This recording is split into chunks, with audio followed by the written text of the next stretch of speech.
Hello, everyone, and welcome to this special podcast episode on green hydrogen brought to you by the one and only Youth for Green Hydrogen. My name's Mahir Gupta. I'm a student and intern at Youth for Green Hydrogen, and in today's episode, we're going to talk about what green hydrogen is, how it is extracted, how it compares with fossil fuels and lithium battery power, why it's important in the fight against the climate crisis, where it can be used, and what role it will play in the future world. Let's dive right in.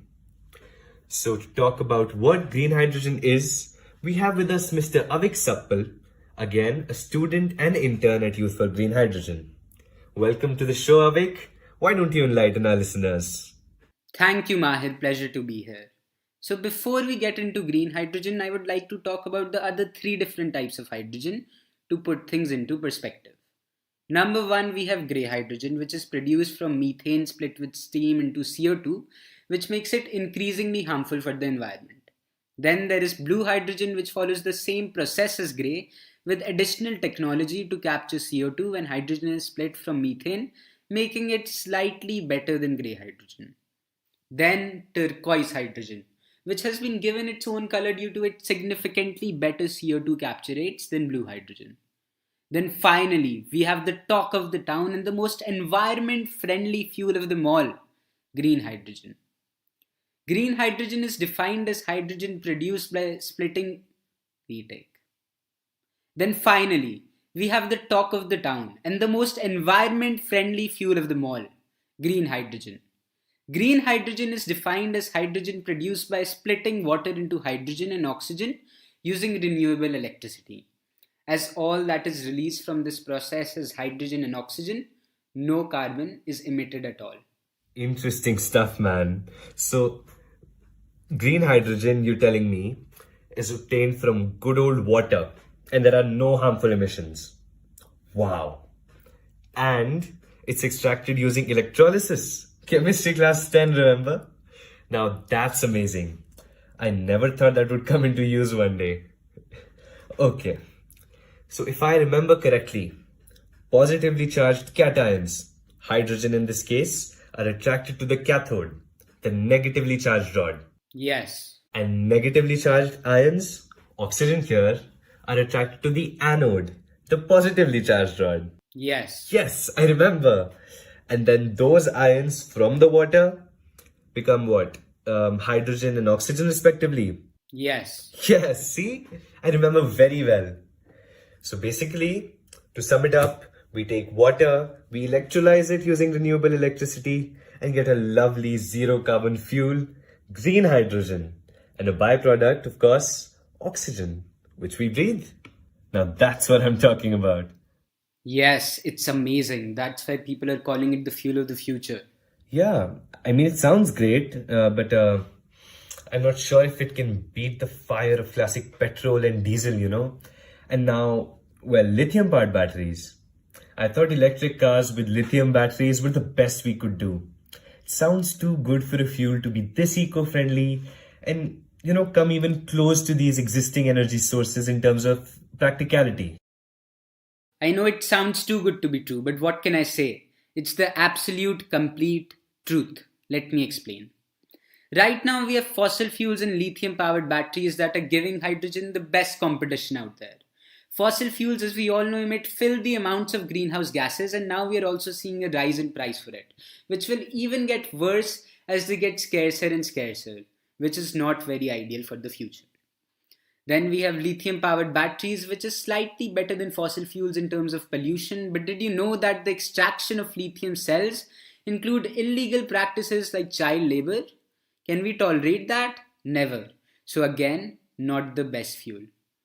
Finally, we have green hydrogen, which has zero emissions, increased range of vehicle travel without needing a refuel, reduced weight of the vehicle, and expected fall of price over the coming years. So, is it the ideal fuel? In my opinion, yes.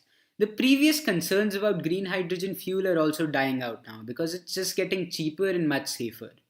Disadvantages of green hydrogen are almost gone and are close to none now. Things are looking great. Wow.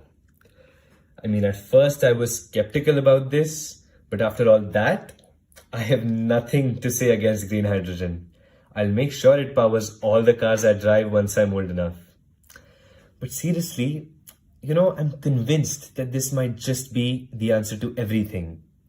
And those people who are calling this the fuel of the future, let me tell you, they're damn right. Yes, they are. And now you are too. And Mahir, you know why really they're calling it the fuel of the future? It's not about just taking lesser space than other fuels or having longer range. It's about the role it's going to play in the fight against the climate crisis. It is completely climate friendly and it really seems like the optimal fuel we have been searching for all these years. I agree, man. I mean, it checks all the boxes. Clean and green extraction process, getting cheaper day by day, so abundant because water is everywhere and it's getting easier to work with innovations like the hydrogen fuel cells stepping into the game. And it is relatively easy to transport. Good calorific value, good ignition temperature. All good. And last but not the least, it protects the interests of people all over the world. And no malpractice like forced youth labor, including things like modern slavery, is involved here. Indeed, it checks every single box. We just might be looking at the solution to the transport-induced part of the climate crisis. How exciting. And the only thing left to do now is to implement this thing, isn't it? Yes, and that's happening as we speak, and it will only accelerate in the coming years. Things are looking good. We just need more implementation in the sector and we will have saved the future world from the transport induced climate crisis. Other carbon emitting and balance destroying sectors will still need a lot of work, but for once, this would be great. Great progress. It definitely will.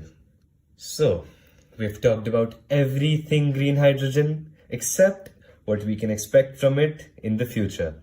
Why don't we talk about that? For sure. So, I recently read about how green hydrogen is expected to power more than 25% of the world by 2030. And the figures only go higher. In the future, green hydrogen can be seen dominating the automobile, aviation, bus and truck, shipping, steel making, heating and fertilizer industries all over the world.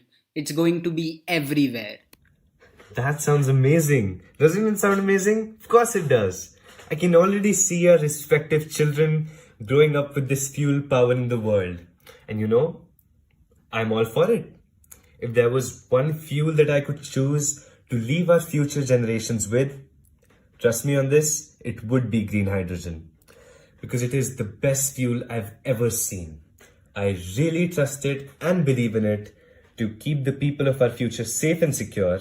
And I'm really excited to see what the future brings for green hydrogen. Because, it just might be the single biggest fuel humanity will ever need to not only beat the climate crisis and restore balance on Earth, but also power the world for generations to come. Wow. I so agree with you. Green hydrogen is coming to take over the world and nobody can stop it. It's time that we all wake up to this revolution and not only be a part of it, but also support it with all that we are.